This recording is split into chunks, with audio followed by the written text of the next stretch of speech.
أعوذ بالله من الشيطان الرجيم بسم الله الرحمن الرحيم وصلى الله على محمد وعلى آله الطيبين الطاهرين الذين أذهب الله عنهم الرجس وطهرهم تطهيرا اللهم صل على محمد وآل محمد ولعنة الدائمة الباقية على أعدائهم ومنكر فضائلهم وغاصب حقوقهم أجمعين من يوم عداوتهم إلى قيام يوم الدين أما بعد عباد الله أوصيكم ونفسي بتقوى الله فإن التقوى خير الزاد وبها المعاد وتنفع يوم لا ينفع فيه مال ولا بنون إلا من أتى الله بقلب سليم وصلى الله على محمد وعلى آله الطيبين الطاهرين اللهم صل على محمد وآل محمد আমার প্রিয় দর্শক ও শ্রোতাবৃন্দ আসসালামু আলাইকুম ওয়া রাহমাতুল্লাহি ওয়া বারাকাতুহু।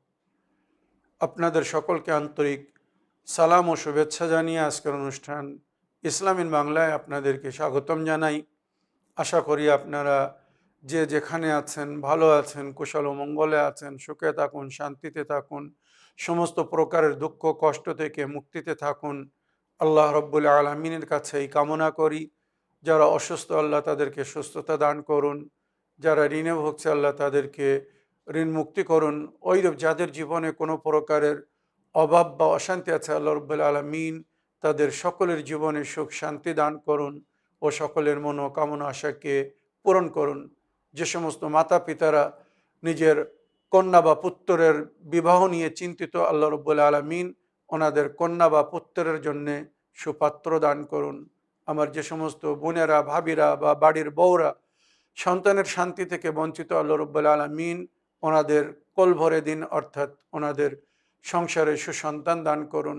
আমাদের মধ্যে যারা হজ ও জিয়ারতে যাওয়ার ইচ্ছুক আল্লাহ রব্বুল আলামিন তাদের মনোকামনা আশাকে পূরণ করুন এবং হজ ও উমরা ও জিয়ারতে যাওয়ার তৌফিক দান করুন। আল্লাহ রব্বুল আলামিন আমাদেরকে এক অপরের সঙ্গে সৎ ব্যবহার নেক ব্যবহার করার তৌফিক দান করুন। আমাদেরকে তৌফিক দান করুন আমরা যেন এক অপরকে সৎ উপদেশ দিতে পারি, সৎ পরামর্শ দিতে পারি এবং নেকিতে এক অপরের সহযোগিতা করতে পারি, এক অপরকে নেকির দিকে আমন্ত্রণ জানাতে পারি। সত্য বা হক জিনিসকে জেনে শুনে মেনে তার উপরে আমাল করে সেটা যেন অন্যদের সামনে তুলে ধরতে পারি বা সকলের কাছে পৌঁছে দিতে পারি। আল্লাহ রাব্বুল আলামিন আমাদেরকে তার জন্য নেক হায়াত এবং সৎ তৌফিক দান করুন। আমিন ইয়া রাব্বাল আলামিন। এই দোয়ার সঙ্গে আমি আজকের পর্ব শুরু করতে চলেছি। আজও আমি বিনা কোনো ভূমিকা সরাসরি আপনাদের পাঠানো প্রশ্নের উত্তর দিতে চাই। আগে একটি অডিও প্লে করব, তারপরে ইনশাআল্লাহ আপনাদের টেক্সট মেসেজ পড়ে আপনাদের চিঠি পড়ে প্রশ্নের উত্তর দেওয়ার চেষ্টা করব। তো আসুন প্রথম অডিও প্লে করি, দেখি কোথা থেকে কে কি বলতে চাচ্ছেন।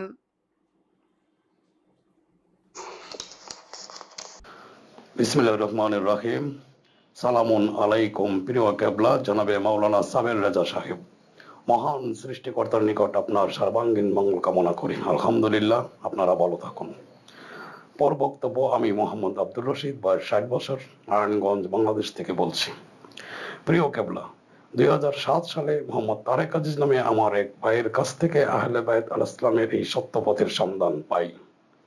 মহান আল্লাহ রাব্বুল আলামিন আমার সেই ভাইয়ের মঙ্গল করুন। প্রিয় কেবলা, আমি সত্যপথের সন্ধান পেয়েছি আজ 17 বছর হয়ে গেল, অথচ এখন পর্যন্ত আমার স্ত্রী পুত্র কন্যাদের এই সত্যপথ বোঝাতে পারছি না। আমার স্ত্রী পুত্র কন্যারা এই পৃথিবীতে আমার জন্য সম্পদ। এরা যদি আহলে বাইতের বাইরে থাকে যায়, এর চেয়ে কষ্টের ব্যাপার আমার জন্য আর কি হতে পারে। তাই প্রিয় কেবলা, আপনি আমার স্ত্রী পুত্র কন্যাদের জন্য দোয়া করবেন। মহান আল্লাহ রাব্বুল আলামিন যেন তাদের হেদায়েত দান করেন।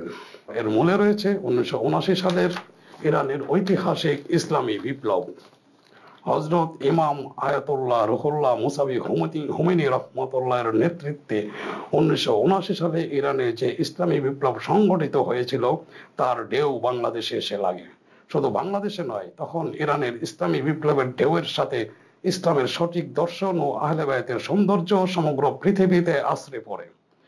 এখান থেকে আহলে বায়াতের সৌন্দর্য ও সত্যকে যারা তুলে নিতে পেরেছে তারাই সাফল্য লাভ করেছে। আর বর্তমানে win TV Islam in Bangla channel তাদের অনুষ্ঠানের মাধ্যমে ওনাদের সম্পূর্ণ মেধা ঢেলে দিয়ে ইসলামের সত্য সঠিক পথ আহলে বায়াত আল ইসলামের প্রচার করে সমগ্র পৃথিবীতে ইসলামের সৌন্দর্যকে ছড়িয়ে দিচ্ছে এবং ইসলামকে অনেক উচ্চ মর্যাদায় এগিয়ে নিয়ে যাচ্ছে, যা থেকে আমরা সাধারণ মানুষ দিন দিন উপকৃত হচ্ছি এবং আমাদের ঈমান, আমল, আখলাক, আত্মবিশ্বাস দিন দিন বৃদ্ধি পাচ্ছে।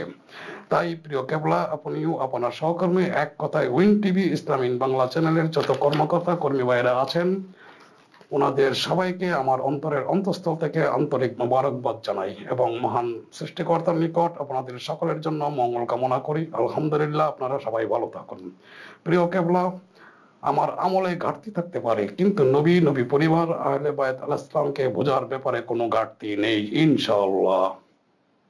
প্রিয় কেবলা, যেহেতু আমি সত্যপথের সন্ধান পেয়েছি সেহেতু আমি মনে করি আমার দায়িত্বও বেড়ে গেছে। অতএব এই সত্যপথের কথা আমার চারপাশের লোকদের বলতে হবে, বোঝাতে হবে। তা না হলে যে পরকালে আমাকে জবাবদিহি করতে হবে মহান রব্বুল আলামিনের দরবারে।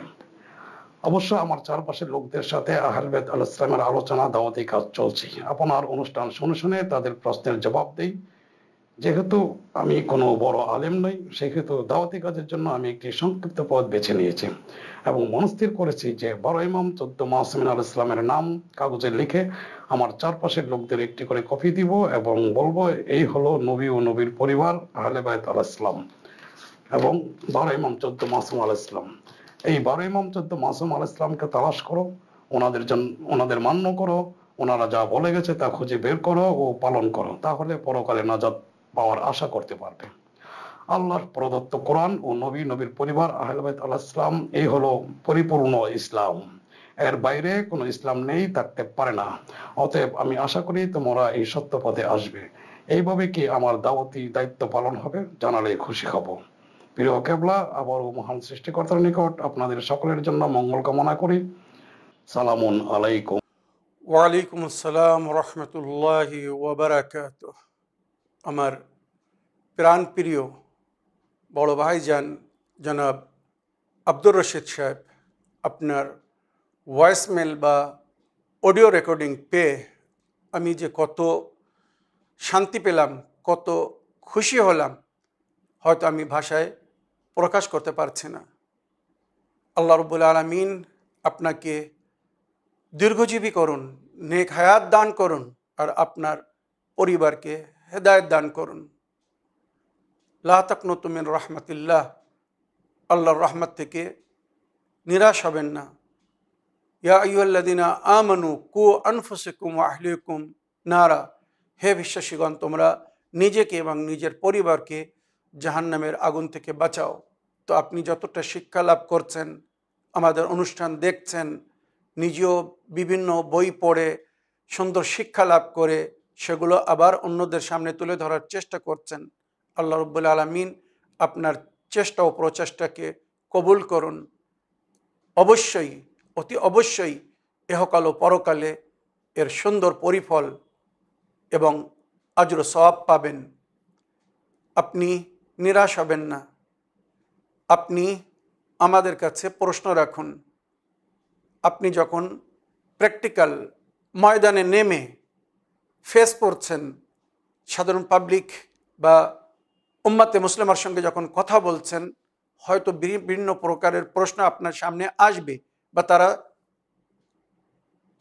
করবে, প্রশ্ন তুলে ধরবে, অনেক কিছু আপনার সামনে আসবে। মনে রাখবেন, যেগুলো আমরা বাল্যকাল থেকে ফেস করে এসেছি, এখনও ফেস করছি, আর আল্লাহ শুকর, হাজার শুকর যে আমরা কোরআন ও আহলে বায়াতকে ফলো করছি বলে সকলের প্রশ্নের উত্তর অতি উত্তম এবং সুন্দর রূপে কোরআন এবং নবীর সুন্নাত ও আহলে বায়াতের তালিমাতের আলোকে যখন দেওয়া হচ্ছে, তো যারা বুদ্ধিজীবী, যারা জ্ঞানী, যারা অন্ধবিশ্বাসী না, তারা সত্য জিনিসকে অ্যাকসেপ্ট করছে, আপনার মতো তারা গ্রহণ করছে, এবং নিজেরা শুধু গ্রহণ করছে না, আবার সেগুলো অন্যদেরকে বলছে।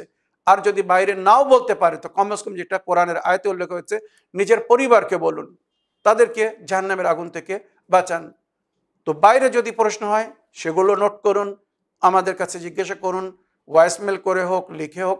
ওইরূপ আপনার পরিবার, আপনার বউ বাচ্চারা যদি আপনার কথা না শুনি, তো তার কারণ কি? আপনি যখন সত্য জিনিস তাদের সামনে তুলে ধরছেন, এত বছর ধরে আপনি আলহামদুলিল্লাহ হেদায়েত পেয়েছেন, আপনি তাদের হেদায়েত করার চেষ্টা করছেন, যেটা আপনি নিজের মনের বেদনার রূপে বর্ণনা করেছেন, যে আমার পরিবার যদি আমার কথা না শুনে, আমার পরিবার যদি হেদায়েত না পায়, তারা যদি আহলে বায়তের পথ থেকে দূরে চলে যায় বা দূরে থাকে, তো কাল পরকালে ইনশাআল্লাহ নিঃসন্দেহে আল্লাহ রাব্বুল আলামিন আপনাকে জান্নাতবাসী করবেন। আপনি যে হকিকতকে মেনেছেন বা সিরাতুল মুস্তাকিমকে ফলো করছেন, কাল যদি তারা রাস্তা হারিয়ে ফেলে বা আপনার রাস্তা থেকে সরে যায়, তাদের পথ যদি ভিন্ন হয়ে যায়, তো হয়তো তারা ওই গন্তব্যে পৌঁছাতে পারবে না যেখানে আপনি যাবেন। এটা আপনার জন্য একটি বেদনাদায়ক, একটি দুঃখদায়ক ঘটনা হবে। সুতরাং আপনি তাদেরকে ওই পথের উপরে নিয়ে আসতে চাচ্ছেন, যে পথের উপরে আপনি চলেছেন বা আপনি চলছেন, ওই সিরাতুল মুস্তাকিমের উপরে তাদেরকেও চলতে দেখতে চান। তো আপনি তাদের কাছে জিজ্ঞাসা করুন বা তাদেরকে বলুন সরাসরি আমার কাছে প্রশ্ন করতে, যে আমার এই প্রশ্ন যদি আমি উত্তর পাই, আমি আপনাদের কথা মেনে নেব, আপনার কথা মেনে নেব, কোরআন এবং আহলে বায়াতকে ফলো করব। যদি আমার এই প্রশ্নের উত্তর পাই, আমি কোরআন থেকে, সঠিক হাদিস থেকে সূত্র দিয়ে তাদের সমস্ত প্রশ্নের উত্তর দেব। তারপরেও যদি তারা হককে অ্যাকসেপ্ট না করে, তো কোরআনে নবীকে আল্লাহ বলেছিলেন, আপনি তাদের হেদায়েত করতে পারবেন না, আল্লাহ যাদের হেদায়েত না করবে। আল্লাহ যদি তৌফিক না দান করে, তারা কখনো হেদায়েত পাবে না। তো এটা তাদের নসিবের ব্যাপার, তবে চেষ্টা অবশ্যই করতে হবে। তো আমার প্রিয় বড় ভাইজান আব্দুর রশিদ সাহেব, আপনার কথা শুনে আমি খুব শান্তি পেলাম। আর আপনি যেভাবে স্টেপ বাই স্টেপ আগে যাচ্ছেন, আপনার ক্ষমতা, দক্ষতা বা শিক্ষা হিসেবে আপনি স্টেপ বাই স্টেপ আগে যান। ইন তানসুরুল্লাহ ইয়ানসুরুকুম ইউসাব্বিত আকদামাকুম। যদি তোমরা আল্লাহর মদদ করো, আল্লাহ তোমাদের মদদ করবে, তোমাদের পাকে মজবুত করে দেবে।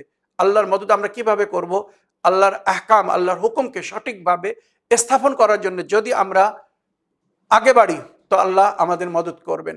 অন্ধকারে আলো জ্বালাচ্ছেন আপনি, এই অন্ধকারে হেদায়েতের প্রদীপ জ্বালিয়েছেন আপনি, সেই নিজাতের তরিতে সওয়ার হওয়ার জন্য আপনি আমন্ত্রণ জানাচ্ছেন, যে তরিতে নবী করিম সাল্লাল্লাহু আলাইহি ওয়াসাল্লাম সওয়ার হতে বলেছেন।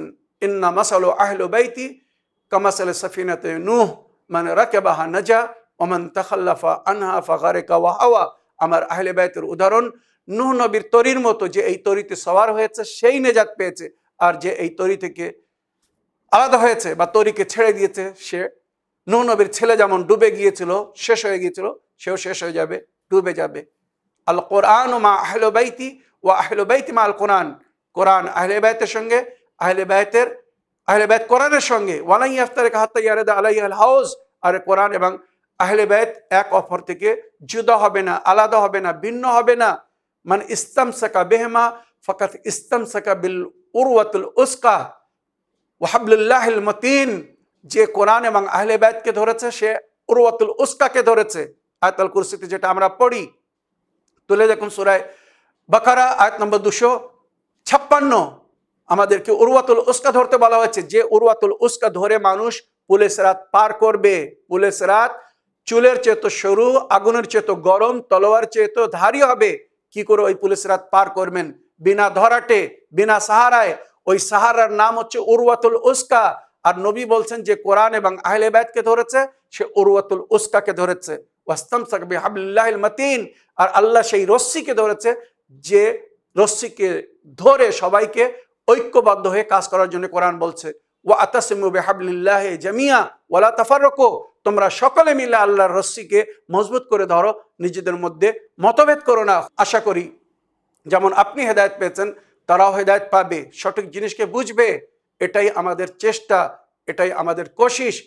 এই অনুষ্ঠান যখন শুরু করেছিলাম, আমি ভাবতে পারিনি এত বড় সফলতা অর্জন করতে পারবো।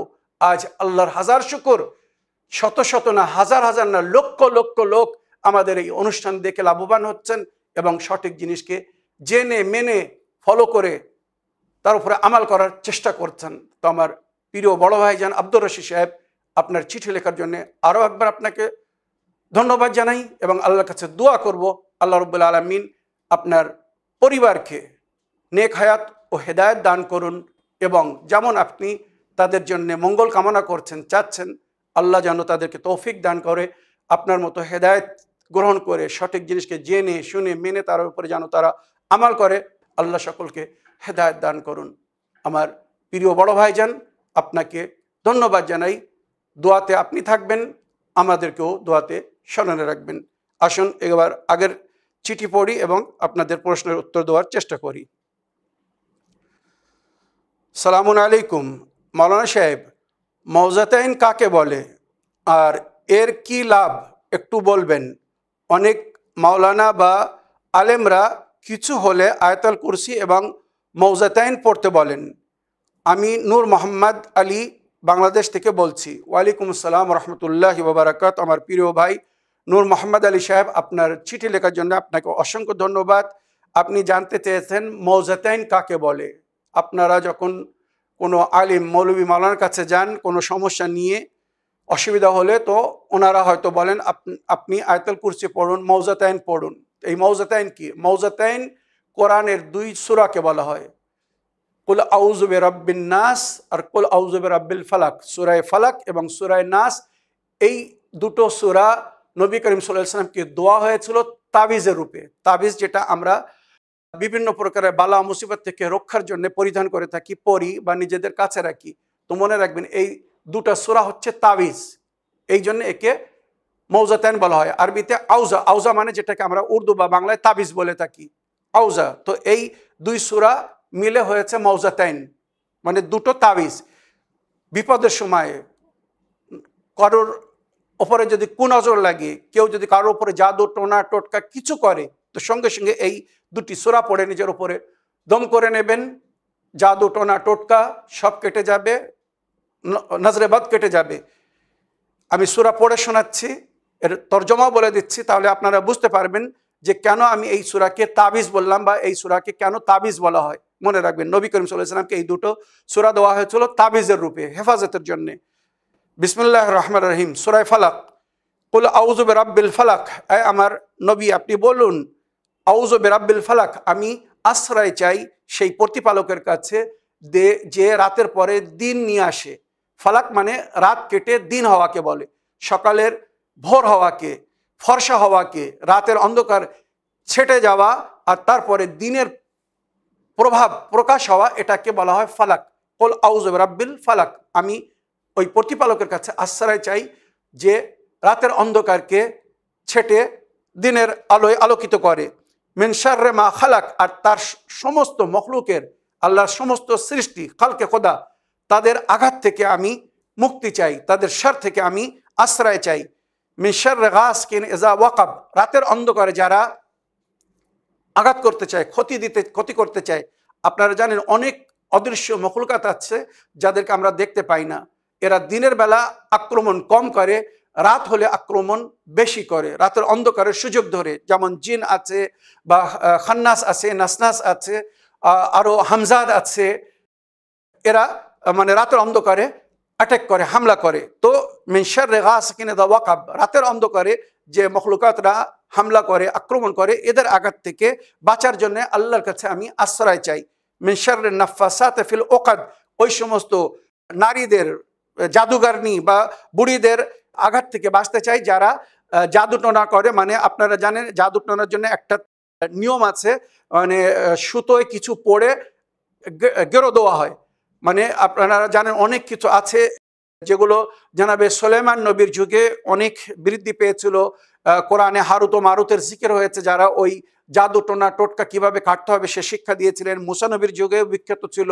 তো সুতরাং ওই যে সুতোয় কিছু পড়ে তারা ফু দিত আর একটা গিরো দিত, ওই গিরোকে বলা হয় ওকাদ আরবিতে। তো মিন শাররি নাফাসাতি ফিল উকাদ, ওই জাদু টোনা টোটকা করে যে গেরো বাঁধে, আর ওই সেইটা মনে করেন কারোর নাম নিয়ে কেউ জাদু করে ওই গেরো বেঁধে দিল, তো তার রুজি একটা বন্ধ এসে যাবে, রাস্তায় বন্ধ সৃষ্টি করে দিল, ভালো কাজে যাবে সফল হবে না, কোনো কাজে যাবে সফল হবে না।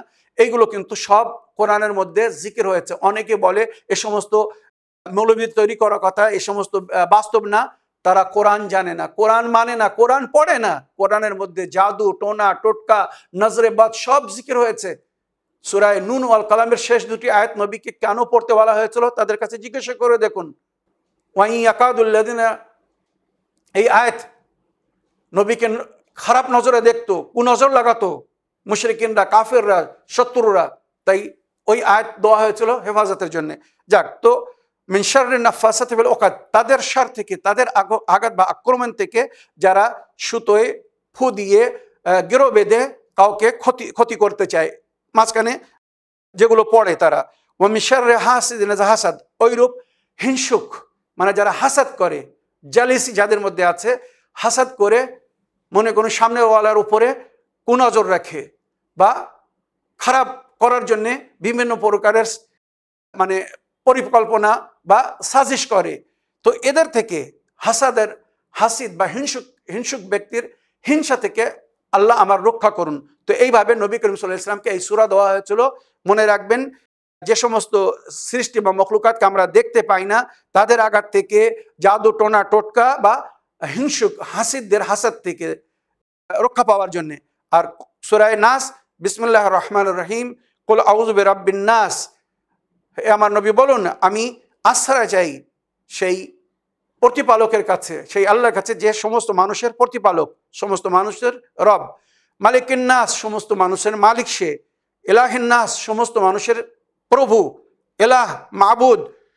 মিন শাররিল ওয়াসওয়াসিল খান্নাস, আর খান্নাসের সেই ওয়াসওয়াসা থেকে, আমাদের মনের মধ্যে যে কুমন্ত্রণা জাগিয়ে দেয়, ওয়াসওয়াসা সৃষ্টি করে, সন্দেহ জাগিয়ে দেয়, এগুলো কিন্তু শয়তান এবং শয়তানের সাথীদের কাজ, যাকে খান্নাস বলে। আমরা এদেরকে দেখতে পাই না, কিন্তু এরা আমাদের মধ্যে একটা বিশৃঙ্খলা ঘটানোর চেষ্টা করে। আমরা ভালো কাজে গেলে বাধা দেওয়ার সৃষ্টি করে, আমরা কোনো নেক চিন্তাধারা করতে চাইলে সেখানে বাধা সৃষ্টি করে, নামাজ পড়তে গেলে মন এদিক ওদিক ঘুরিয়ে দেবে, ওয়াসওয়াসা সৃষ্টি করে দেবে, সন্দেহ জাগিয়ে দেবে। তো এদেরকে খান্নাস বলা হয়। তো আমি খান্নাসের ওয়াসওয়াস থেকে বাঁচতে চাই। আল্লাযী ইউওয়াসওয়িসু ফি সুদুরিন নাস, যে মানুষের মধ্যে সন্দেহ জাগায়, ওয়াসওয়াসা জাগায়, সৃষ্টি করে। মিনাল জিন্নাতি ওয়ান নাস, ওইরূপ জিন এবং মানুষের মধ্যে যারা আমাকে ক্ষতি করতে চায় বা আমাদেরকে ক্ষতি করতে চায়, আল্লাহ আমি তাদের থেকে আপনার নিকটে আশ্রয় চাই। তো এই যে সূরার তর্জমা বললাম, এর থেকেই আপনারা বুঝতে পেরেছেন যে এর মধ্যে হিরজ বা তাবিজ রাখা হয়েছে। আল্লাহর কাছে নিরাপত্তা চাই, আল্লাহর কাছে আমরা আশ্রয় চাই, তার মখলুকাত, তার সৃষ্টির আঘাত থেকে রক্ষা পাওয়ার জন্য, বাঁচার জন্যে। তাই সেই সৃষ্টি দেখা দেখ আর না দেখা দেখ, দেখা যায় যেমন মানুষ বা অনেক হিংস্র পশু প্রাণী, কিন্তু অনেক সৃষ্টি আছে যারা আমরা দেখি না, যেমন জিন্নাত, খান্নাস, নাসনাস, হামজাত, শায়াতিন, ইফরিত, ইবলিস, এগুলোকে আমরা দেখি না, কিন্তু এরা সবাই আমাদেরকে অনেক সময় আঘাত করে, আমাদের উপরে আক্রমণ করে। তো আমার প্রিয় ভাই, আশা করি বুঝতে পেরেছেন মৌজাতাইন কাকে বলে, আর এই মৌজাতাইন কেন পড়তে বলা হয়েছে বা আমরা কেন পড়ি। আগের প্রশ্ন পড়ি, দেখি কোথা থেকে কে লিখছেন, কে কি লিখছেন। হুজুর সাহেব, আমি রাবিয়া চৌধুরী বলছি কুমিল্লা, বাংলাদেশ থেকে। আপনাকে সালাম ও শুভেচ্ছা জানিয়ে একটি প্রশ্ন করতে চাই। আমার প্রশ্ন হলো, শরিয়ত হিসাবে এক নারীর কর্তব্য বা দায়িত্ব কি? আমি আমার কর্তব্য বা দায়িত্বকে সুন্দরভাবে পালন করতে চাই, তাই জিজ্ঞাসা করলাম। আশা করি আমার প্রশ্নের উত্তর দিয়ে আমাকে কৃতজ্ঞ জ্ঞাপন করার সুযোগ দিবেন। ওয়ালাইকুম আসসালাম রহমতুল্লাহ বারাকাতুহু। আমার প্রিয় বোন রাবিয়া চৌধুরী, কুমিল্লা, বাংলাদেশ থেকে চিঠি লেখার জন্য আপনাকে অসংখ্য ধন্যবাদ জানাই। আপনি জানতে চেয়েছেন শরিয়ত হিসেবে এক নারীর কর্তব্য বা দায়িত্ব কি। আপনি সেটাকে পালন করতে চান, চাহতে আপনি একটি নেক নারী বা ইমরাআতুন সালেহা নিজেকে প্রমাণ করতে পারেন। তো মনে রাখবেন, নারীদের জীবনে তিনটি ভূমিকা, মেন ভূমিকা যেটি উল্লেখ হয়েছে শরিয়তে বা সাধারণ মানুষের রূপে, নারীদের জীবনে তিনটি ভূমিকা আসে। এক, যখন সে কারোর কন্যা হয়, তো কন্যা বা বেটির রূপে তার দায়িত্ব কি? দ্বিতীয়, তারপরে সে যখন কারোর বউ হয়, স্ত্রী হয়, কারোর জীবনে আসে, তখন তার দায়িত্ব কি, তার কর্তব্য কি। আর তৃতীয়, সে যখন সন্তানের মা হয়, বাচ্চাদের মা হয়, তখন সেখানে তার কর্তব্য বা দায়িত্ব কি। এই তিনটি পরিস্থিতিতে যে দায়িত্ব দেওয়া হয়েছে নারীদেরকে যদি পালন করতে পারে, তার জীবন অতি উত্তম এবং সুন্দর জীবন হবে। যেমন নবী করিম সাল্লাল্লাহু আলাইহি ওয়াসাল্লাম বলেছিলেন নিজের হাদিসে, খায়রুকুম খায়রুন লি আহলি ওয়া আনা খায়রুন লি আহলি, তোমাদের মধ্যে ওই ব্যক্তি উত্তম যে নিজের পরিবারের সঙ্গে উত্তম, আর আমি আমার পরিবারের সঙ্গে উত্তম। তো আমাদেরকে যেমন বলা হয়েছে নিজের পরিবারের খেয়াল করতে, যেমন নবী নিজের পরিবারের খেয়াল রাখতেন, ওইরূপ স্ত্রীকে দায়িত্ব দেওয়া হয়েছে, বউদেরকে দায়িত্ব দেওয়া হয়েছে নিজের স্বামী এবং নিজের পরিবারের খেয়াল রাখতে। এবারে যখন সে একটা কন্যা হবে, এখনো তার বিবাহ হয়নি, বাল্যকাল, সে এখন বুঝতে শিখেছে, ভালো মন্দ বোঝে, লেখাপড়া শিখছে। তো এই পরিস্থিতিতে, এই পিরিয়ডে, এই যুগে, এই সময়ে যখন সে কারোর কন্যা, তাকে পরিপূর্ণভাবে খেয়াল রাখতে হবে নিজের মাতা পিতার সম্মানকে বজায় রাখার। সে যেন এমন কোনো কাজ না করে যেটা করলে তার মাতা পিতার সম্মান আঘাত পাবে, এক। দ্বিতীয়, সে সুশিক্ষায় শিক্ষিত হয়ে নিজের ও নিজের মাতা পিতার নামকে উজ্জ্বল করার চেষ্টা করবে। তার ব্যবহার যেন সুন্দর হয়, তাকে দেখে যেন অন্য কন্যারা, অন্য মেয়েরা বলে যে কত সুন্দর শিক্ষা পেয়েছে, কত সুন্দর ব্যবহার এই কন্যার, তার মাতা পিতা কত সুন্দর তাকে শিক্ষা দিয়েছে। তো মাতা পিতার জন্য সুসম্মানের কারণ হবে। আর ওইরূপ মাতা পিতার সেবা বা খেদমত করবে, তাদের কথা মেনে চলবে, মা বাপের বিরুদ্ধে যাবে না। আজকাল যে পরিবেশ আমরা দেখছি, খুব দুঃখের সঙ্গে, কষ্টের সঙ্গে বলতে হচ্ছে, অধিকাংশ ছেলে মেয়েরা নিজের মাতা পিতার সম্মানকে আঘাত করছে, মাতা পিতার বিরুদ্ধে যাচ্ছে, মাতা পিতা কিছু বলছে তারা অন্য কিছু করছে। অল্প বয়সে ভালোবাসা করে মাতা পিতার সম্মানকে আঘাত করছে, যার কারণে তার মাতা পিতাকে লজ্জিত হতে হচ্ছে। এটা হচ্ছে না, আমি ভুল বলছি না বাস্তব বলছি? আপনারা পরিবেশে জীবনযাপন করছেন, আপনারা দেখছেন যে ছেলে মেয়েরা কিভাবে কলঙ্ক হচ্ছে, নিজের মাতা পিতার জন্য সুসম্মানের জায়গায় অপমানের কারণ হচ্ছে। তাই নবী ও নবীর আহলে বায়াত আমাদেরকে বলেছেন, কুনু লানা যাইনা ওয়ালা তাকুনু আলাইনা শাইনা, আমাদের জন্য সুসম্মানের কারণ হও, অপমানের কারণ হয় না। কেননা কথা তোমাদের পর্যন্ত সীমিত থাকবে না। যখন তুমি জঘন্য কাজ করবে, অন্যায় করবে, পাপ করবে, ভুল করবে, তোমার সঙ্গে সঙ্গে তোমার মাতা পিতা বদনাম হবে, তোমার দিন, তোমার ধর্ম, তোমার মাযহাব, তুমি কাদের ফলো করো তারা সবাই বদনাম হবে। প্রশ্ন উঠবে, ইমামে জাফর সাদিক তোমাদের কি এই শিক্ষা দিয়ে গেছে? যদি তোমরা ভুল করো, আমাদের জন্য সুসম্মানের কারণ হও, মানে তোমরা যখন নেকি করবে, তোমাদের নেকিকে দেখে অন্যরা হয়তো জিজ্ঞাসা করবে, তুমি এত সুন্দর কথাবার্তা বলো, এত সুন্দর কাজ করো, এই শিক্ষা কোথা থেকে পেয়েছো?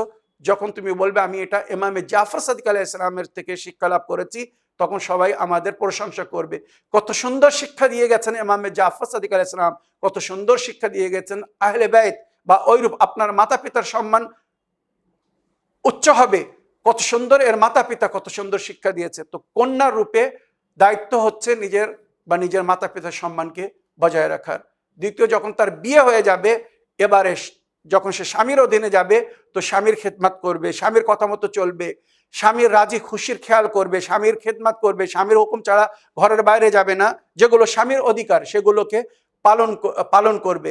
মাওলা আলী আলাইহিস সালাম এবং মা ফাতেমা জাহরা সালামুল্লাহ আলাইহার জীবনী নারী ও পুরুষদের জন্য একটি সুন্দর উদাহরণ, আইডিয়াল, যাদের জীবনে কখনো কোনো প্রকারের মতভেদ হয়নি, অশান্তি আসেনি। তার কারণ তারা এক অপরকে ভালোবাসতেন, এক অপরের সম্মান করতেন, এক অপরের শ্রদ্ধা করতেন, এক অপরের সুখ দুঃখ, খুশি রাজি এবং নারাজগির খেয়াল করতেন। তো ওইরূপ স্বামী স্ত্রী যদি এক অপরের খুশি মর্জি নারাজগির খেয়াল করে, কখনো তাদের মধ্যে অশান্তি আসতে পারে না বা তাদের মধ্যে ঝগড়াঝাটি হতে পারে না।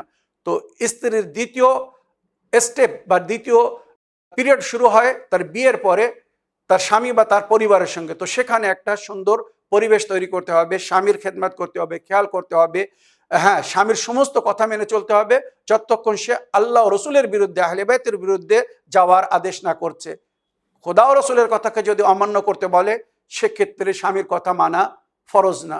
স্বামীর যেখানে সেবা করা, খেদমত করাকে, স্বামীর কথা মানাকে শরিয়াতে ফরজ করা হয়েছে, কিন্তু ওই স্বামী যদি দিন শরীয়ত বিরোধী কোনো আদেশ করে, হুকুম দেয়, সেটা ফলো করা যাবে না। আগে আল্লাহ ও রসুল, আহলে বাইত, পরে স্বামী, মনে রাখবেন।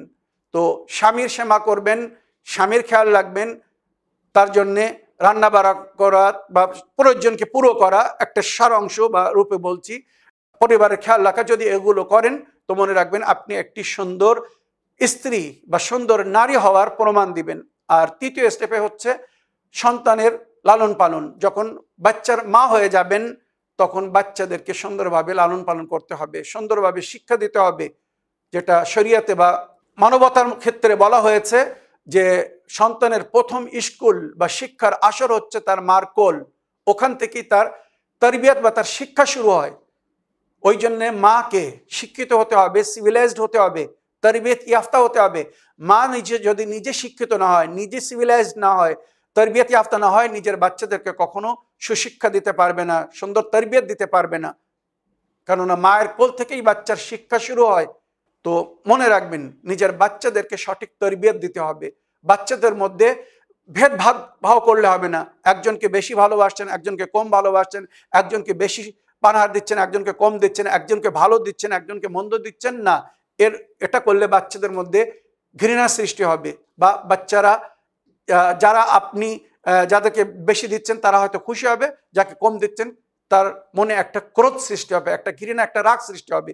তো ওই জন্যে মায়ের দায়িত্ব সমস্ত বাচ্চাকে সমান নজরে দেখা এবং বিনা ভেদভাবে তাদের প্রয়োজনকে পুরো করা, তাদের খেয়াল করা। তো ওই জন্য আমি নারীদের যে 3টে পিরিয়ড জীবনে আসে, ফার্স্ট পিরিয়ড সে কারোর মেয়ে, দ্বিতীয় পিরিয়ডে সে কারোর স্ত্রী বা বউ, আর তৃতীয় পিরিয়ডে সে কারোর মা। তো এই 3টে দায়িত্ব যদি সুন্দরভাবে পালন করতে পারে, সে সুন্দর জীবন যাপন করে যাবে আর সে অন্যদের জন্য আইডিয়াল হবে। তো আমার প্রিয় বোন রাবেয়া চৌধুরী, আশা করি আপনি আপনার প্রশ্নের উত্তর পেয়েছেন।